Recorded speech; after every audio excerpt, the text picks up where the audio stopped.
नमस्ते भाइयों और बहनों, आपका स्वागत है हमारे यूट्यूब चैनल यूनिकोप इंडिया पर। आज का वीडियो में लेकर आया हूँ आपको जवाहरलाल नेहरू से संबंधित। आज हम कुछ इतिहास की बात कर लेते हैं। तो हम बात करते हैं जवाहरलाल नेहरू की। तो सबसे पहले अपन बात करते हैं कि जब भारत आज़ाद हुआ था उस समय लगभग 15 समितियाँ थी और 15 समितियों में से 12 समिति जवाहरलाल नेहरू को प्रधानमंत्री के रूप में नहीं देखना चाहती थी। 12 समितियों का मत था कि सरदार वल्लभ भाई पटेल को ही भारत का पहला प्रधानमंत्री बनाया जाए, यानी 12 समितियों ने वोट दिया था सरदार वल्लभ भाई पटेल के पक्ष में कि यह शख्स भारत का प्रधानमंत्री होना चाहिए। और 3 समितियों ने वोट दिया था जे.बी. कृपलानी के पक्ष में कि जे.बी. कृपलानी भारत का पहला प्रधानमंत्री होना चाहिए। लेकिन उस समय महात्मा गांधी जी ने अपना वीटो पावर का इस्तेमाल करते हुए जे.बी. कृपलानी को उन्होंने अपनी ओर मोड़ा, यानी जे.बी. कृपलानी को कन्वेंस किया कि आप जवाहरलाल नेहरू के लिए आप आगे प्रस्ताव पारित करो कि जवाहरलाल नेहरू ही भारत का प्रधानमंत्री होना चाहिए। तो इस प्रकार से महात्मा गांधी जी ने एक प्रकार से पक्ष लेके जवाहरलाल नेहरू को भारत का प्रधानमंत्री बनवाया, क्योंकि जवाहरलाल नेहरू जी नहीं चाहते थे कि वह सेकंड पोजीशन पे रहे। जवाहरलाल नेहरू जी फर्स्ट पोजीशन चाहते थे और वह सेकंड पोजीशन नहीं चाहते थे। इसलिए सरदार वल्लभ भाई पटेल को प्रधानमंत्री नहीं बनाकर जवाहरलाल नेहरू को भारत का प्रधानमंत्री बनाया गया। अब हम बात करते हैं कि जवाहरलाल नेहरू ने, यानी देखो, हर व्यक्ति से कोई ना कोई गलती होती है, यानी मानव है और मानव का नेचर होता है गलतियां करना। तो हम उन गलतियों की बात करते हैं जो उन्हीं गलतियों की वजह से आज भारत पे यानी बहुत ज़्यादा असर पड़ा है, यानी आज भी हम उन गलतियों की सज़ा भुगत रहे हैं। तो कुछ ऐसी गलतियां थी, उन गलतियों पर हम प्रकाश डालेंगे। तो देखो, सबसे बड़ी गलती थी, आपको पता है कि अक्साई चीन का एरिया था, लगभग 37,244 वर्ग किलोमीटर का एरिया था, वह चीन को दिया गया था। तो इसके बारे में बात करेंगे। तो सबसे पहले अपन बात करते हैं कोको आइलैंड। तो आप लोग, अधिकतर लोगों ने कोको आइलैंड का नाम नहीं सुना होगा। तो कोको आइलैंड बंगाल से यानी कलकत्ता से लगभग 900 किलोमीटर की दूरी पर समुद्र में स्थित है, यानी एक सुंदर सा, बहुत ही सुंदर द्वीप है ये।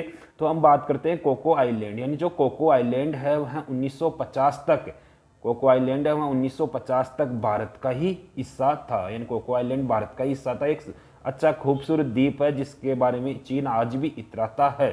तो जवाहरलाल नेहरू जी ने क्या किया कि कोको आइलैंड जो बर्मा है, जिसे आजकल म्यांमार के रूप नाम से आप सभी जानते हैं, कि कोको आइलैंड उन्होंने बर्मा को गिफ्ट के रूप में दे दिया। और कुछ समय पश्चात बर्मा ने यही आइलैंड, जो यह कोको आइलैंड है, यही आइलैंड किसको गिफ्ट में दे दिया? चीन को। यानी एक भारत का एक टुकड़ा या हिस्सा अप्रत्यक्ष रूप से चीन के पास चला गया, क्योंकि नेहरू जी ने यही आइलैंड दिया बर्मा को, बर्मा ने यह गिफ्ट में दे दिया चीन को। अब देखो, दूसरी गलती नेहरू जी से यह हुई कि जब भारत आज़ाद हुआ था उस समय जो नेपाल का राजा था, नेपाल का राजा यह चाहता था कि जो नेपाल है उसका विलय भी भारत में ही विलय हो जाए, या नेपाल भी भारत का एक अभिन्न अंग बन जाए।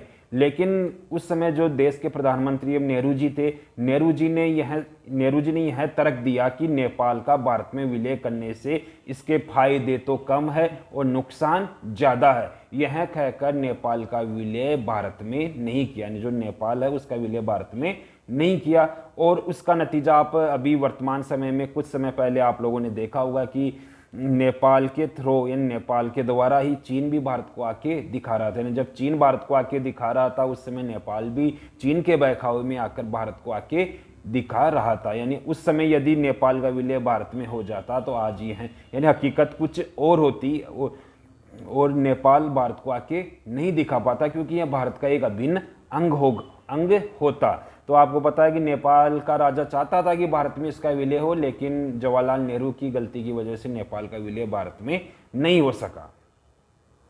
काट दो सर। नेहरू जी की तीसरी गलती के बारे में, यानी जब भारत आज़ाद हुआ था तो उस समय कश्मीर का राजा हरिश्चंद्र थे और राजा हरिश्चंद्र ने कश्मीर के पूर्ण विलय का प्रस्ताव भारत सरकार को दिया था। लेकिन नेहरू जी ने उस समय क्या हुआ कि बहुत सारी अनावश्यक शर्तें रखकर उस प्रस्ताव को ठुकरा दिया, क्योंकि जो नेहरू जी थे वह शेख अब्दुल्ला व उनके परिवार को खुश रखना चाहते थे और उस परिवार को खुश रखने के लिए उन्होंने ऐसी अनावश्यक शर्तें रखी जिस कारण से यह पूर्ण विलय का प्रस्ताव ठुकरा दिया गया। और लेकिन उस समय क्या होता है कि जो पाकिस्तानी सैनिक है वह कबालियों के वेशभूषा में आके कश्मीर पे आक्रमण कर लेते हैं और बहुत सारा भाग पाकिस्तानी सेना द्वारा कब्जा कर लिया गया था, क्योंकि पाकिस्तानी सैनिक थे वह कबालियों की वेशभूषा में आए थे और उन्होंने यानी हत्या यानी बहुत सारे नागरिकों की हत्या भी की थी, मारकाट मचा दी जिसका, और उसके बाद में कश्मीर के बहुत सारे टुकड़े पर यानी बहुत से भाग पर उन्होंने कब्जा कर लिया। लेकिन उसके बाद में जब भारत पाकिस्तान के बीच में युद्ध होता है तो उस युद्ध में भारतीय सेना पाकिस्तानी सेना को हरा देती है। और लेकिन उस समय नेहरू जी यह कहकर जो कश्मीर का मामला आज आपको पता है कि यह बहुत ही बड़ा मामला है किसके बीच में, भारत और पाकिस्तान के बीच में। लेकिन नेहरू जी उस समय कश्मीर के मुद्दे को यूएन में लेकर चले जाते हैं, यानी संयुक्त राष्ट्र संघ में लेकर चले जाते हैं। उस समय नेहरू जी यह बोलते हैं कि यह कश्मीर का मुद्दा संयुक्त राष्ट्र संघ के द्वारा सुलझाया जाएगा। तो यह एक गलती थी, क्योंकि भारतीय सेना ने पाकिस्तान को हरा दिया था। तो आज यदि यह मुद्दा संयुक्त राष्ट्र संघ में उस समय नहीं लेकर जाया गया होता तो जो पीओके है, पाक अधिकृत कश्मीर है, वह भी भारत का ही एक अंग होता।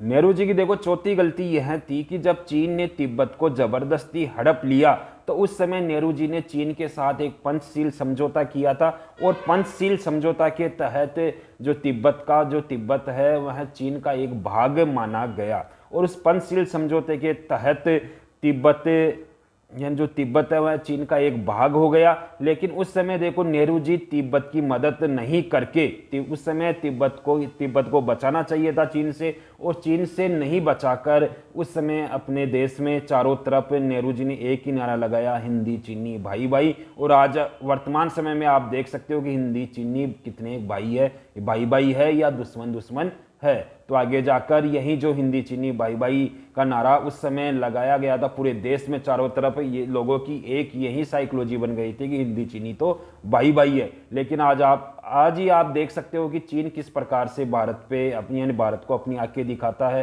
किस प्रकार से भारत से जलता है, किस प्रकार से भारत को अपना एक सबसे बड़ा दुश्मन मानकर यानी भारत को हराने की या उसको तकलीफ देने की सोचता रहता है।